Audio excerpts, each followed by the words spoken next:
Hey guys, welcome to A Film Darkly. I'm your host Anthony Pacino, and it has been a little bit since I posted anything.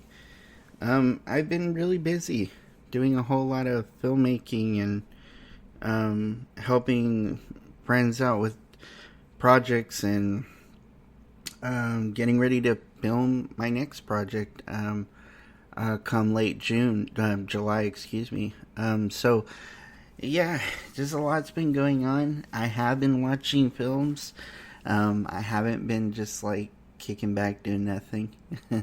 Aside from doing filmmaking and working a whole lot, but had a lot of gigs with my job, and they've been bringing me on to do some stuff. So I figured, I just kept telling myself, come back, do this again.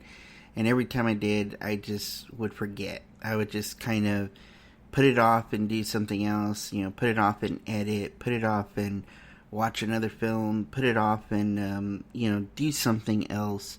And that's just kind of been my forte for the past, few weeks that it's been. I don't think it's been too long since I posted anything. It just feels like a little while. But this podcast, I'm just going to title Catch Up, because I am going to talk about like several films. I'm going to just kind of talk about one in particular, just because I want to get a few movies out of the way, and there's been a lot I've been wanting to talk about, and I already don't go into huge detail unless I plan on getting kind of like philosophical or something. So I'm just going to kind of go over, a few films that I have talked about. And, given that it's the end of June and last time I posted was in May, it's been a little bit. So just to play a little bit of catch up, and we talk about a few films. So I finally watched Citizen Kane. That is a film that is well known. It's on many lists as the greatest film ever made. If you don't know Citizen Kane, it's the one that starts out with the man who's dying, who drops a snow globe, and he says Rosebud.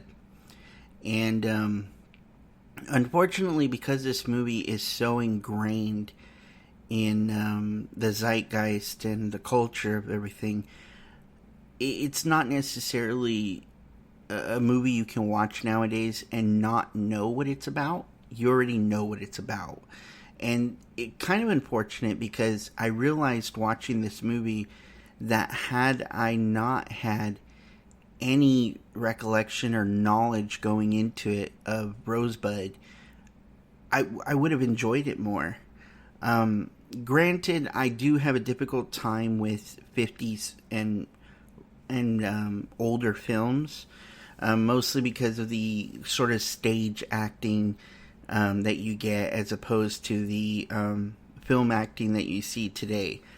In case you didn't know that, that's the reason why for years, or why we still refer to screenplays as screenplays, because it used to be recognized that they were like a play but on screen.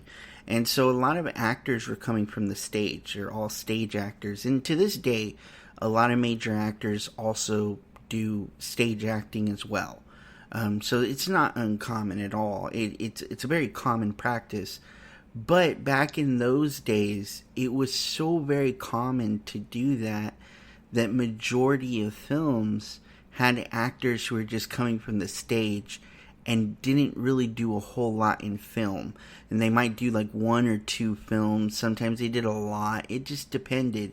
But the acting style became sort of that play style.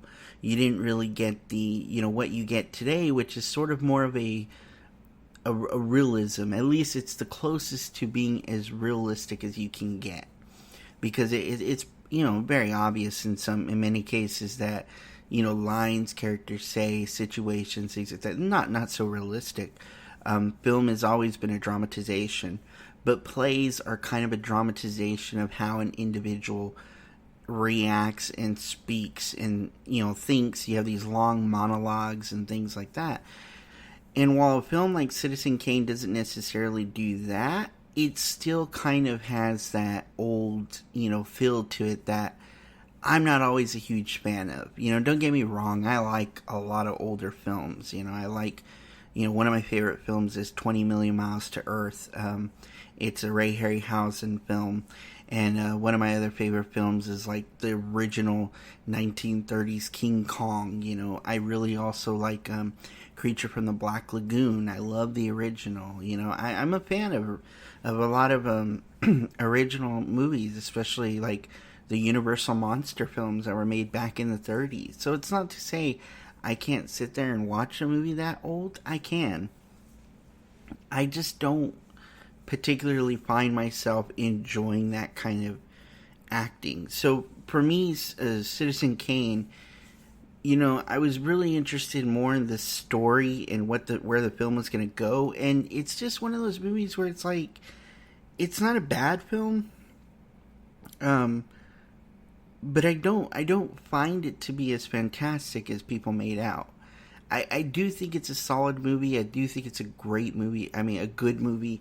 I do think it's a movie that's memorable, and I could see why it makes some of those lists. But I mean, I also saw Gone with the Wind, which is another film a lot of people put up there, and I didn't think of that as one of the best movies I ever seen. I thought it was a very long, drawn out film that was kind of about nothing in the end. And it's sort of similar with this, with Citizen Kane, where I kind of feel like the entire movie floats on the mystery of Rosebud. And in the end, what it turns out Rosebud is just kind of, it's ironic in a way, because it's like everyone's trying, like, I get the message of the film, and I do think it's good. I'm just not, I don't know, there's something about that movie. It's not a bad movie, like I said. I don't want to give the impression at all that I didn't like it, because I did like it. But I just didn't feel about it the way lots of people feel about it. Similarly, and I'm going to go ahead and move on to another film, is 2001: A Space Odyssey. Finally watched that in its entirety. And again, I found it to be an interesting film. I think it's one of Kubrick's better films. I think he did a good job with it. It has the long cuts like you expect Kubrick to do. It takes its time like you expect him to do. It creates aura and atmosphere like you expect Kubrick to do. These are things you don't see a lot of filmmakers capable of doing these days. It's a rare commodity that we can come across, and really it's a luxury for cinephiles, because it's absolutely wonderful when we watch a movie that takes its time and really tells you a good story. That being said, I still don't place this movie as like my favorite of his films, or even like one of my favorite films in particular. I thought it was good, but I'm going to say the blasphemous thing, and I'm going to say I liked Interstellar more. I do like the message of 2001. I think it's interesting what it's doing and what it's telling, and I do think it's a good film. I just, I happen to like a movie like Interstellar a little bit more. And, maybe part of that's me and liking the modern, but at the same time, like, you can't really argue that, because I do like old films. I like a lot of past movies. So, interestingly enough, 2001: Space Odyssey is a great film. It's a good film. But I just can't, I don't think it's ever a movie I'll ever watch again. I don't think Citizen Kane's a movie I'll ever watch again. Very few movies can really get me like that, and usually they either have to be so fun I never want to stop watching them because they're just fun, or they're that compelling and that good that I want to continue to watch them because I want to learn from them.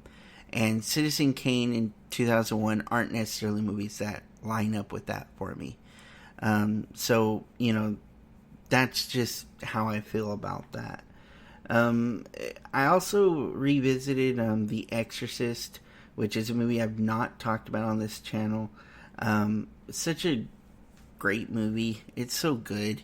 You could see why. It's there's been a conglomeration of lists of scariest movies of all time, and of all the lists that have ever been done, by major organizations or by Twitter, votes or Facebook votes and YouTube channel votes and all these various things, the one movie that comes out on top as the scariest movie of all time, mathematically, algorithmically, if that's even a word, Exorcist. The Exorcist tops them all. It's the known as the scariest movie ever made.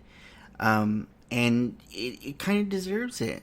It is a pretty trippy film. It's pretty scary.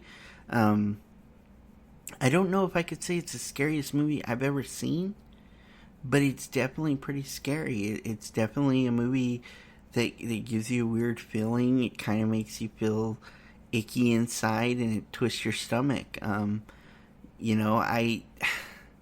It's hard for me to watch that movie and hear the things Linda Blair's, saying, which it's not her saying it, someone else is voicing her. But it's just crazy to see her hold the crucifix the way she does and say the things she does and be as sexually suggestive as she is, as this little girl.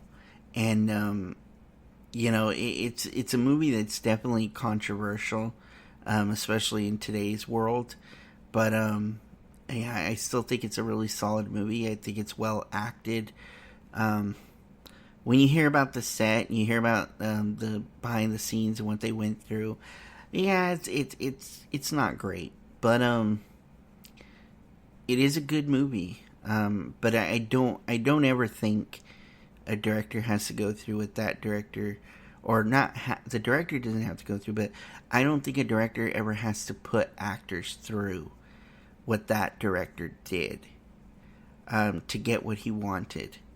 There's plenty of examples of films that were fantastic, even better than The Exorcist, and there are no stories coming out of those films about, the actress being ignored or, the actor getting hurt in a scene and the director deciding to use that particular scene.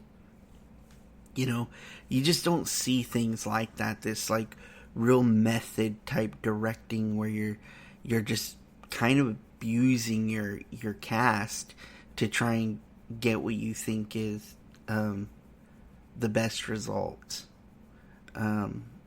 So that's just something I don't know, I disagree with that. I don't like it when people do that.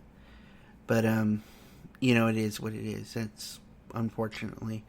And still a great movie came out of it in the end, even though that happened, and I don't think it's good. But yeah, another film I'm going to go ahead and talk about. I'm going to go ahead and fit one more movie in here. Is oh my gosh, am I actually going to forget what movie? Rosemary's Baby. I was going to talk about Rosemary's Baby. I never edit these things. The only thing I really try to do is clean up the audio if I feel like there's a lot of weird noises. So I never ever edit these things because I like them just to be the way they are. I want you to hear me thinking. So, Rosemary's Baby, another great film. I really enjoyed that movie. In some ways, I do like it more than the other movies I've mentioned. 2001: Space Odessy, Exorcist, and Citizen Kane. I just really enjoy Rosemary's Baby. I think it's, Mia Farrow is just so good in it. I think she's just, amazing. She looks beautiful in it, for the most part. Until she's very pale and ill from what's happening. But I still think she's just this amazing woman, and I think she's amazing in the movie. I really like what she did with it. It sucks it's a Roman Polanski film, but it is a good film, and you can't take that away from the guy. I don't think he's as good of a filmmaker as some people make out. I've seen The Ninth Gate. It was okay. But Rosemary's Baby is definitely a very solid film. Very good, and I like that it's scary in its atmosphere. It's not necessarily scary in the ways you might think. Attacking or killing or gore or anything like that. No, it kind of remains pretty innocent, and it only gets really crazy.